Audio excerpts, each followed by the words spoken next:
No matter how hard you cope, your environment is the strongest influence on the person you will become, the future you will have. And it's so easy to justify and keep the people who are in your circle, who are in your environment, and say that, even though that I don't have, even though they don't have a future that I want, I'm still going to be in their same circle. I'm still going to surround myself with them. And something that I really pick up on is subconscious cues, meaning that you operate from the subconscious mind 95% of your day. And subconsciously, like the people you surround yourself with, right? You mirror their specific traits, values, morals, little gestures that they do just to hold, build, and maintain rapport with that person. Because instinctively, as humans, we want to fit in. We want to feel like we fit in amongst the people around us. And that's just like a tribal instinct that we have to not feel like the imposter in the people we surround ourselves with.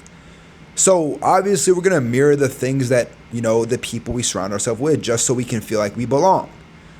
But that's not going to play in your favor if you know that this life you have right now is not what you truly want. If you know that you're being comfortable right now.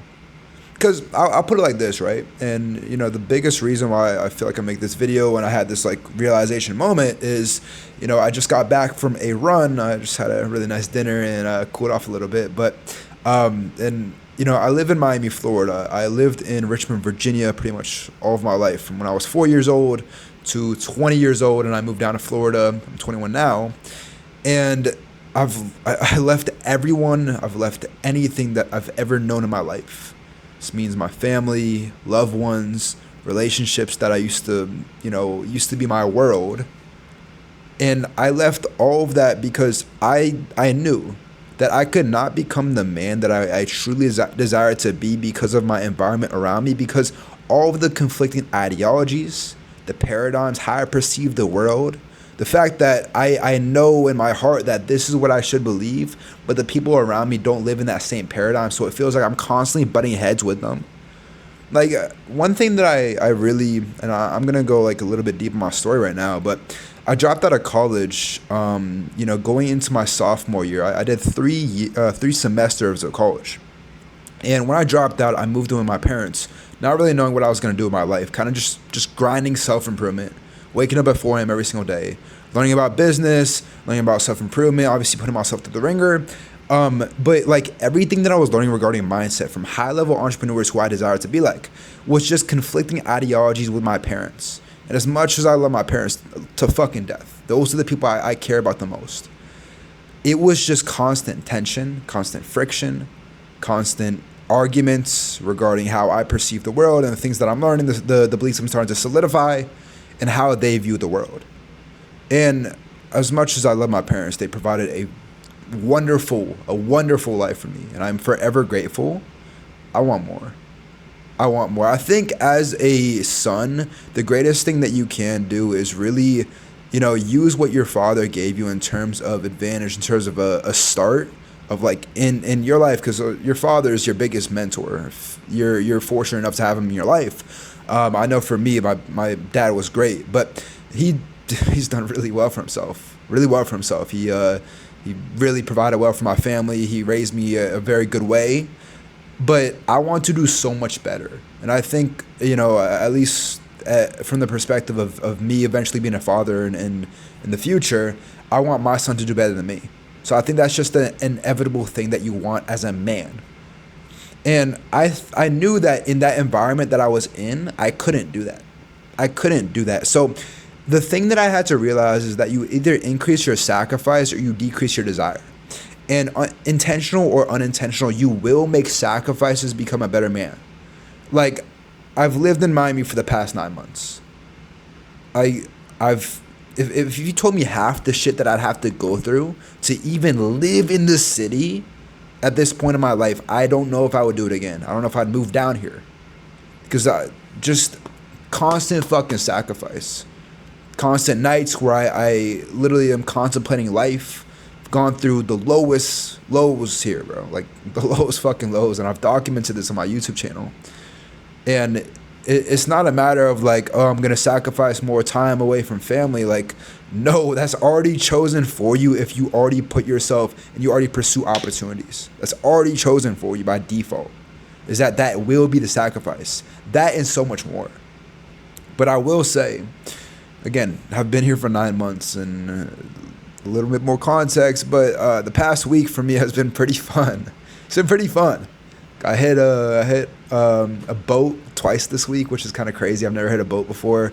We went all along the Miami River. We were fucking swimming. I had like a group of guys with me and a couple girls on the boat. Like these are guys I really, really fucking love, and these are guys that I personally want to be around because they mirror characteristics and values that I desire to have and maintain. And it's a blessing. It's a blessing, and I immediately did not have that. But going back to what I was saying, but I've had a really good week as far as like going out to nice places, maybe partying a little bit, just a little bit. I've enjoyed myself. I really have. And I will say that through all of that fucking sacrifice that I've made to get to this point in my life right now, the hard conversations, the talks with family members that I haven't even talked to in years saying, why are you dropping out of college? Relationships that I've lost, the tension between brothers that, I loved in my life that don't see eye to eye with me no longer. The constant vulnerability that I have to give up on social media to constantly just display my story. Even so many fucking long hours of just not knowing like what is going to happen in my life. I think the best thing, like really like something you have to master, is being certain about uncertainty. Like, it's so hard, especially like if you choose the path of entrepreneurship, even if you just choose a path of self-mastery, a path of becoming a better man. Like, it's so hard to feel confident at all times because you can't see the path ahead so clearly that you just have to fake that conviction and fake that confidence until it just appears in your life. Like, that's kind of what I did, is that I would subconsciously rewire my brain. This is why like, I would have so many, it'd be a conflicting ideologies between the people I surround myself with, is because I would rewire myself subconsciously towards that of a higher status man, which I'm living in the shoes of that person to this day, because it's something that I planted in my head a while back. And even to this day, I'm just slowly, day by day, just continuously rewiring my brain to that of someone who is operating on a higher level. Because the more that you know, the more you realize you know nothing. And the second that you think you know everything in the fucking world is the second that growth stops.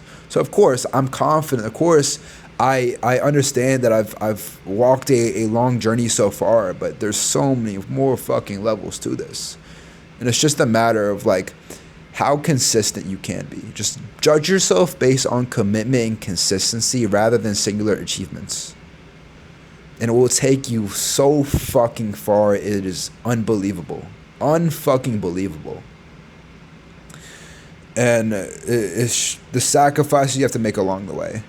Like, my YouTube channel is living proof of all of that.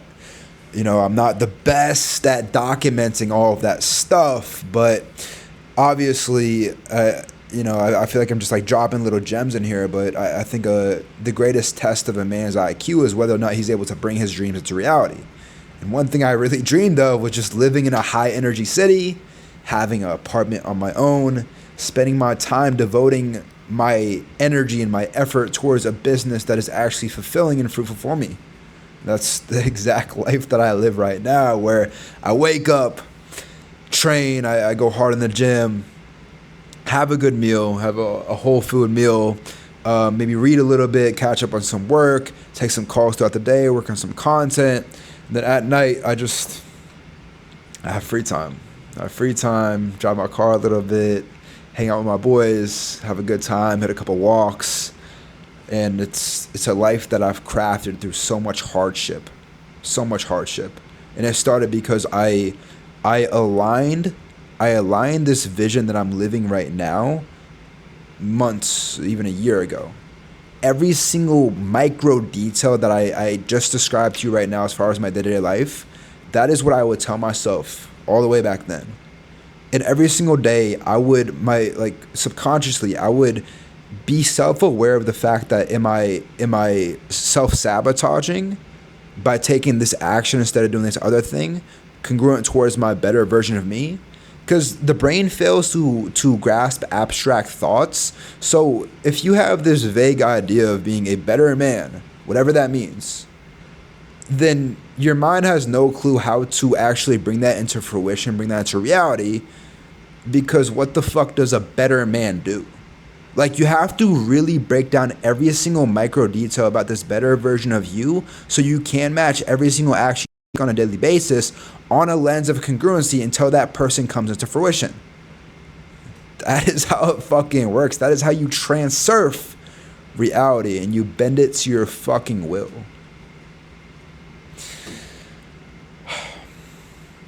I'm gonna go to sleep. My sleep schedule's kind of fucked up.